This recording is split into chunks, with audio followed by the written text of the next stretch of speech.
राधे राधे दोस्तों, कैसे हैं आप सभी। तो दोस्तों, आज लेकर आई हूँ इतनी ज़बरदस्त रेसिपी। मात्र 10 मिनट में ये बनकर तैयार होती है। तो ना तो घंटों तक खड़ा होना, ना चाशनी बनानी और ना ही मावा निकालना।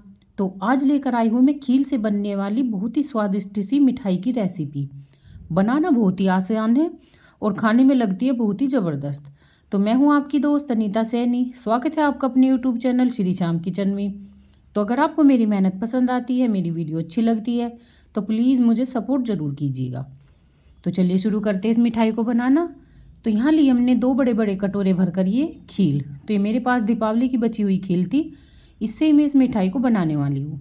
तो खील को डाल दिया हमने डायरेक्ट कढ़ाई के अंदर और ऊपर से डाल दिया 1 चम्मच देसी घी। तो देसी घी से क्या होगा, एक तो स्वाद बहुत अच्छा आएगा और जब हम इसे सेकेंगे ना तो ये जलेगी नहीं। हमें इसे धीमी धीमी आंच पर सेक कर करना है तैयार। तो अभी हमने फ़िलहाल इसे इसी तरीके से मिलाकर तैयार कर लिया है। तो इसे चलते हैं लेकर गैस की तरफ। तो कढ़ाई रख दी हमने गैस के ऊपर। तो यहाँ पर 1 से 2 मिनट तक हम इसे धीमी धीमी आंच पे सेक लेते हैं। तो हमें इनका कलर मतलब बिल्कुल भी चेंज नहीं करना, इतना सेक लेना है कि बस ये टूटने लगे बहुत बढ़िया तरीके से, थोड़ी सी ड्राई सी हो जाए। तो ये देखिए, आप मेरे तोड़ने से ही पता कर सकते हैं कि ये हमारी खील भुन चुकी है। तो इन्हें लाते हैं पीस कर, इनका फाइन पाउडर बनाकर करते हैं तैयार। तो ये देखिए, इन्हें पीस कर लिया है हमने एक बड़े बर्तन में। हमने ले लिया है यहाँ पर परात। तो बहुत ही फूली फूली सी हमारी खील हो रखी है पीसने के बाद भी। तो हमने परात में डाल ली है सारी खील को पीस कर। तो इसमें कोई भी मोटा टुकड़ा नहीं है, बिल्कुल बढ़िया तरीके से फाइन पाउडर इनका बन चुका है। अब लेते हैं इसके टेस्ट को बढ़ाने के लिए इसमें थोड़ा सा इलायची पाउडर और आधा कप लेते हैं मिल्क पाउडर। अगर आपके पास मावा हो तो आप उसका भी इस्तेमाल कर सकते हैं। मिल्क पाउडर से भी बिल्कुल ऐसा स्वाद आएगा जैसे कि हमने इसमें मावा डाला हो। और आधा कप लेते हैं हम ये सूखा गोला। तो इसे मैंने ना मिक्सी के जार में डाल के दरदरा सा इसे पीस लिया था। तो अगर गोला ना हो तो इसकी जगह आप ये जो नारियल का बुरोदा होता है ना, उसका भी इस्तेमाल कर सकते हैं। पर मैंने उसका इस्तेमाल नहीं किया क्योंकि उसका ऑयल निकल चुका होता है, तो उसमें ना कोई टेस्ट नहीं आता और ना ही कुछ ताकत होती। अब यहाँ पर लेते हैं पिसी हुई चीनी। पिसी हुई चीनी भी ले सकते हैं, बूरा भी ले सकते हैं, जो भी चीज़ आपके पास अवेलेबल हो उसी का इस्तेमाल कर सकते हैं। तो सारी चीज़ों को डाल के हमने एक बार बढ़िया तरीके से मिक्स कर लिया है। अब यहाँ पर लेते हैं दूध और मलाई। तो 3-4 चम्मच ये दूध की मलाई है और यहाँ पर ये दूध है। तो दूध हमारा थोड़ा सा गुनगुना सा है। तो मलाई समेत ये दूध भी डालते हो और मलाई भी। तो ये हमें थोड़ा थोड़ा सा करके डालना है, एकदम सारा नहीं डालना, इससे मिश्रण हमारा पतला हो जाएगा। तो ये एक डो की फॉर्म में नहीं आएगा। तो यहाँ पर मैंने 5-6 चम्मच पहले ही डाल दिया है। तो पहले इसका डो बना कर देख लेते हैं। अगर लगा कि भाई दूध का इस्तेमाल होने वाला है तो हम डाल सकते हैं। तो ये देखिए, इस तरीके से हमने इसे मसल के कर लिया है तैयार। तो इस तरीके से गूंद लिया है जैसे कि हम आटा, ये रोटी बनाने वाला आटा गूंद कर करते हैं ना तैयार। तो इस तरीके से हमने इसे बना लिया है। तो ये देखिए, यहाँ पर हमने इसे बढ़िया तरीके से टाइट सा डो बनाकर कर लिया है तैयार।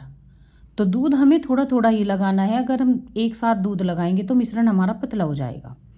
तो चाहे तो आप इसे थाली में भी जमा सकते हैं, कोई कंटेनर हो आपके पास उसमें भी जमा सकते हैं। तो भाई मेरे पास था ये मिठाई का डिब्बा, तो इसी में मैं जमाने वाली हूँ। तो नीचे हमने लगा लिया इसमें बटर पेपर और इसके ऊपर डालते हैं ये बादाम की कतरन। चाहे तो आप इसमें पिस्ते की भी कतरन डाल सकते हैं, काजू बादाम दोनों की, जो भी चीज़ आपको पसंद आती है उसी की कतरन इसमें डाल सकते हैं। तो यहाँ पर हमने इसे डाल दिया है डिब्बे के अंदर और बढ़िया तरीके से इक्वल करके हमने इसे फैला लिया है। तो इस स्पैचुला से हमने इसे बढ़िया तरीके से फैला लिया है। तो यहाँ पर छोड़ेंगे हम इसे 10 से 15 मिनट के लिए रेस्ट पर। इससे नहीं बढ़िया तरीके से मिठाई हमारी सेट हो जाएगी और इसे फ्रिज में भी रखने की ज़रूरत नहीं पड़ेगी। अब तो वैसे ही सर्दी है तो ये बढ़िया तरीके से सेट हो जाएगी। तो ये देखिए 10 से 15 मिनट हो चुकी है। तो अब इसे निकाल लेते हैं बाहर।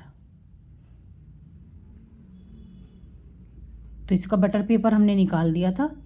अब यहाँ पर लगाते हैं इसमें, ये करते हैं इसकी कटिंग। तो मैं इस तरीके से कटिंग कर रही हूँ तो यहाँ पर हम इसके छोटे छोटे से पीस निकाल कर तैयार करेंगे। बाकी आपको जैसे भी पसंद हो उसी हिसाब से निकाल सकते हैं। इतनी स्वादिष्ट ये मिठाई लगी थी, कोई विश्वास नहीं करेगा कि हमने खील से बनाकर तैयार की है। तो चाहे तो आप इसे किसी त्योहार पे बना सकते हैं, या आपको कहीं रिश्तेदारी में जाना हो तब भी इस मिठाई को बनाकर ले जा सकते हैं। खाने में लगती है बहुत ही ज़बरदस्त। आप बनाकर तैयार करेंगे और झटपट से ही ख़त्म हो जाएगी। और ये देखिए कितनी आसानी से हमारी ये मिठाई बनकर तैयार हो चुकी है। और आप देख सकते हैं पीस कितने अच्छे इसके निकले हैं, ना तो चिपक रहे हैं और ना ही बिल्कुल ही भी टूट रहे हैं। बहुत ही बढ़िया ये सेट हुई है हमारी मिठाई, ये देखिए। और मुंह में घुल जाने वाली ये बनकर तैयार होती है। तो दोस्तों आपसे मेरा अनुरोध है, अगर आपको मेरी मेहनत पसंद आती है और आप चैनल पर पहली बार है तो प्लीज़ चैनल को कीजिएगा सब्सक्राइब, लाइक कीजिएगा, कमेंट कीजिएगा। दोस्तों एक बटन ही दबाना होता है, तो उसमें कोई चार्ज नहीं लगता है, तो प्लीज़ सपोर्ट ज़रूर कीजिएगा। तो ये देखिए मिठाई हमारी बनकर तैयार है। तो मैं हर दिन एक नई रेसिपी लेकर आती हूँ दोस्तों। मिलती हूँ आपसे नई वीडियो में नई रेसिपी के साथ। वीडियो देखने के लिए दिल से बहुत बहुत धन्यवाद। और इस टेस्टी सी मिठाई को एक बार मेरे कहने से बनाइएगा ज़रूर, और करते हैं इस टेस्टी सी मिठाई को इंजॉय।